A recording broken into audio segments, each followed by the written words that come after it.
नमस्कार दोस्तों जो आज की हमारी स्टोरी है ये एक पोस्टमैन की स्टोरी है। दोस्तों एक पोस्टमैन के पास एक चिट्ठी आई और वो चिट्ठी कुछ अजनबी टाइप की चिट्ठी लग रही थी डाकिए को। और उस चिट्ठी को वो उनको ड्रॉप करना था एक 3-4 किलोमीटर लगभग। तो वो उस चिट्ठी को पहुंचाने के लिए वो 3-4 किलोमीटर गए। उन्होंने दरवाज़ा खटखटाया और जैसे ही उन्होंने दरवाज़ा खटखटाया दरवाजे से एक आवाज़ आई कि जी काका मैं आती हूँ, या तो आप चिट्ठी दरवाजे के नीचे से सरका दीजिए।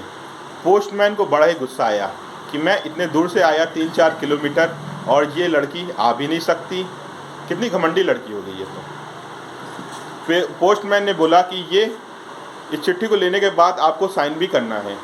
तो उस लड़की ने जवाब दिया जी काका मैं आई। तो कुछ 5 मिनट के बाद वो लड़की आई और जैसे ही वो लड़की आई वो काका पोस्टमैन देख के उसको भौचक्के रह गए। क्यों भौचक्के रह गए? क्योंकि वो लड़की विकलांग थी, उसके पैर नहीं थे। जब काका ने उसको देखा तो काका की आंख में आंसू आ गया, वो रोने लगे। तो बिटिया ने पूछा काका क्यों रो रहे हैं? तो पोस्टमैन ने बोला कुछ नहीं बिटिया, और ये बोल करके पोस्टमैन बैक हो गए। कुछ दिन बाद फिर चिट्ठी आई। इस बार काका पोस्टमैन साहब बड़े एक्साइटेड थे उस घर में जाने के लिए। जब वो उस घर में गए, खटखटाया उन्होंने, बिटिया ने जवाब दिया कि काका मैं आ रही हूँ। तो पोस्टमैन साहब ने बोला आने की ज़रूरत नहीं बिटिया, मैं नीचे से ही खत डाल देता हूँ। तो तभी बिटिया ने कहा कि काका आप जाइएगा नहीं, आप रुके रहिए, मैं आ रही हूँ। और बिटिया जल्दी से व्हील चेयर चला करके दरवाजे के पास उसने खोला और काका से उसने चिट्ठी ली और उसने काका को एक गिफ्ट दिया रिटर्न में। काका ने बोला ये क्या है? बिटिया ने कहा आप खुद देखिएगा बट अपने ऑफिस जाकर। तो काका जैसे ही वो गिफ्ट लेके आए और वो खोले तो उस गिफ्ट में दोस्तों एक चप्पल थी। दोस्तों जब उस बिटिया ने काका को देखा तो काका के पैर में चप्पल नहीं थी। और ये बात काका ने जब देखी चप्पल, और काका के आंखों में आंसू आने लगे, बहने लगे। उन्होंने सोचा कि मैं कितना गलत था, मैं कितना गलत सोच रहा था, और इस बेटी को देखिए इसने मेरे बारे में सोचा। बट काका ने तुरंत एक चीज़ और सोचा और वो खूब तेज़ी रोने लगे। पोस्टमैन ने सोचा कि बिटिया ने तो मुझे चप्पल दे दी, लेकिन मैं उसके लिए पैर कहाँ से लाऊं? कहानी का भाव देखिएगा। पोस्टमैन ने कहा कि उसने मुझे चप्पल तो दे दी, लेकिन मैं उस बिटिया के लिए पैर कहाँ से लाऊं?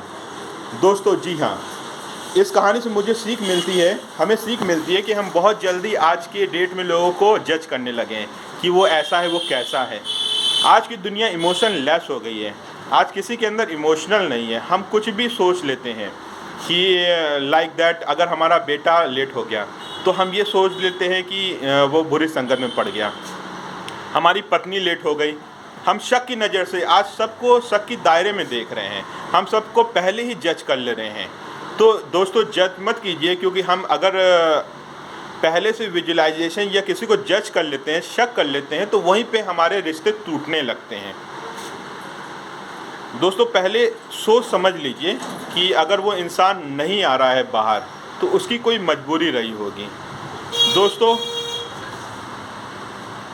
लोगों को शक करना दूर कीजिए, क्योंकि शक ऐसी बीमारी है जो रिश्ते तोड़ रही है। दोस्तों इसी के साथ मैं बोलना चाहूँगा दोस्तों, शक मत कीजिए, दूसरों को समझिए, एक दूसरों की फीलिंग समझिए। इसी के साथ नमस्कार दोस्तों, अतुल गुप्ता। फिर मैं बोलना चाहूँगा ऊपर वाले के आशीर्वाद और अपनों के प्यार के साथ कुछ कर दिखाइए ऐसा कि लोग बनना चाहें आपके जैसा।